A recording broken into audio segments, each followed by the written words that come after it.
Hello दोस्तों, जब से भारत में कोरोना का वेव 2 आया है तब से मरने वालों की संख्या और पर डे केसेस जो है वो लगातार बढ़ता जा रहा है। जहां एक तरफ हर दिन 4 लाख से ऊपर केसेस आ रहे हैं, वहीं दूसरी तरफ आरटीपीसीआर से भी बहुत सारे फॉल्स निगेटिव रिजल्ट आ रहे हैं।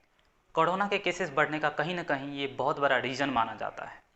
लोग रिपोर्ट को निगेटिव देख के प्रिकॉशन लेना छोड़ देते हैं, जिसके कारण कोविड केसेस और बढ़ते जाते हैं। जिस तरह से केसेस बढ़ रहे हैं उस तरह से आरटीपीसीआर टेस्ट का डिमांड भी बढ़ता जा रहा है। रिपोर्ट की यदि माने तो 20% तक आरटीपीसीआर फॉल्स नेगेटिव रिजल्ट दे रहा है, जिसके कारण केसेस और भी ज़्यादा बढ़ते जा रहे हैं। तो आखिर क्यों ये फॉल्स नेगेटिव आता है? आरटीपीसीआर को गोल्ड स्टैंडर्ड माना जाता है कोविड टेस्ट के लिए। इसका मतलब ये नहीं कि ये 100% एक्यूरेट है।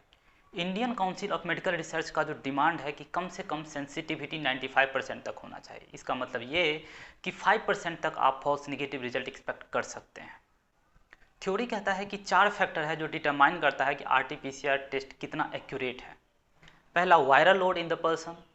दूसरा, quality of the sample collection and processing. तीसरा, the efficiency of the test kit. और चौथा, benchmark for the test interpretation. चलिए सबसे पहले ये जानते हैं कि वायरल लोड क्या है। साइंटिफिक रिपोर्ट कहता है कि 5 दिन लगते हैं पूरी तरह से कोरोना वायरस डेवलप होने बॉडी में। यदि उससे पहले टेस्ट किया गया तो there is a chances of false negative. लेकिन ये एक मेजर फैक्टर नहीं है कि इसी वजह से फॉल्स नेगेटिव आ रहा है। इसे और बेहतर से जानने के लिए कुछ एक्सपेरिमेंट किए गए।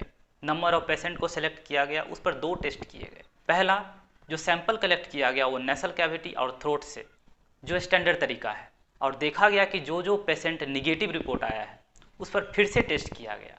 और दूसरा जो टेस्ट किया गया वो ब्रोंको एल्वियोलर लेवेज टेस्ट किया गया। मतलब ब्रोंकोस्कोप के हेल्प से पेशेंट के लोअर रेस्पिरेटरी ट्रैक्ट से सैंपल कलेक्ट किया गया और उस पर टेस्ट किया गया। तो फिर देखा कि रिजल्ट जो था वो पॉजिटिव आया।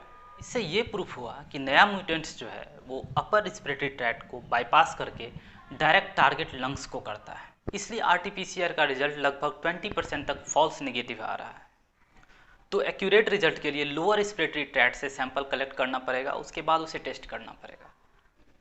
सेकंड जो रीजन है वो कैपेसिटी एक्सप्लोशन। फरवरी 2020 में कुल 14 आरटीपीसीआर लैब थे जहां पर कोविड टेस्ट होता था। अप्रैल 2021 में ये 14 से बढ़कर 2400 हो गया है।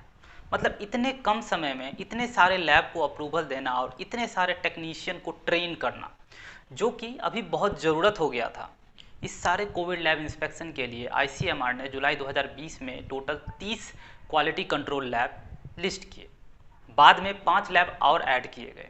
इसका काम ये है कि ये रैंडमली पिक करेगा पॉजिटिव और निगेटिव सैंपल को, उसे रीटेस्ट करके कंफर्म करेगा। तो क्वेश्चन ये है कि ऐसा किया गया? तो हाँ, ऐसा किया गया, लेकिन ये कंसिस्टेंटली नहीं किया गया, ऐसा कहना है आईसीएमआर के साइंटिस्ट का। Third one, human element. जितने भी आरटीपीसीआर होते हैं उनमें एक इंटरनल कंट्रोल होता है as a safeguard against a scenario when no RNA is extracted और amplified. In that case it leads to a false negative. Mumbai के मॉलिक्यूलर बायोलॉजिस्ट का कहना है कि अभी इंडिया में मोर देन 75% आरटीपीसीआर किट में cheaper exogenous internal control use होता है, जिसके कारण फॉल्स नेगेटिव आने के चांसेस बहुत ज़्यादा है। Fourth one is value mutation. RTPCR test की टारगेट करता है कि स्पेसिफिक एरिया को डिटेक्ट करने के लिए 1 और more presence of viral gene. ऐसे में यदि कोई म्यूटेशन होता है तो there is a chances of a false negative.